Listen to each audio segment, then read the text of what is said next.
एक मोठी बातमी सध्या समोर येते। उद्धव ठाकरेंची दुपारी 3 वाजता पत्रकार परिषद पार पडणार आहे। मोठी बातमी म्हणावी लागेल, कारण कालच राज ठाकरे यांच्या निवासस्थानी जाऊन उद्धव ठाकरेंनी भेट घेतलेली आहे। त्या दोघांमध्ये तब्बल 1.5 ते 2 तास चर्चा झाली आहे। नेमका कोणत्या मुद्द्यांवर चर्चा झाल्याची शक्यता आहे, तर आगामी निवडणुकांच्या पार्श्वभूमीवर जागा वाटपासंदर्भात चर्चा झाली। त्या संदर्भात उद्धव ठाकरे काय माहिती देत आहेत का, हे पाहणं महत्त्वाचं आहे। आज दुपारी 3 वाजता उद्धव ठाकरेंची पत्रकार परिषद पार पडणार आहे।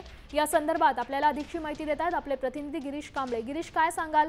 3 वाजता उद्धव ठाकरेंची पत्रकार परिषद पार पडणार आहे, कोणत्या मुद्द्यांवर ते बोलतील? शिवसेना पक्षप्रमुख उद्धव ठाकरे यांची 3 वाजता पत्रकार परिषदेत मातोश्रीवर होईल। ज्या आगामी निवडणुका आहेत त्या संदर्भात आज जो काय कोर्टाचा जो निर्णय आलेला आहे त्या संदर्भात आज उद्धव ठाकरे बोलणार असल्याची माहिती मिळते आहे। एकंदरीत जो निवडणूक आयोगाचा जो कार्यक्रम आहे तो जसाचा तसा सध्या तरी आहे, त्यामुळे त्या सगळ्यावर उद्धव ठाकरे भाष्य करतील। याशिवाय मतदार याद्यांमधील जो घोळ आहे त्या संदर्भात जी तारीख मुदतची वाढवून दिली आहे त्यावर देखील भाष्य करणार असल्याची माहिती मिळते। त्यामुळे 3 वाजता उद्धव ठाकरे यांची ही पत्रकार परिषद असेल। एकंदरीत आगामी निवडणुकांच्या दृष्टीने ही पत्रकार परिषद असणार आहे।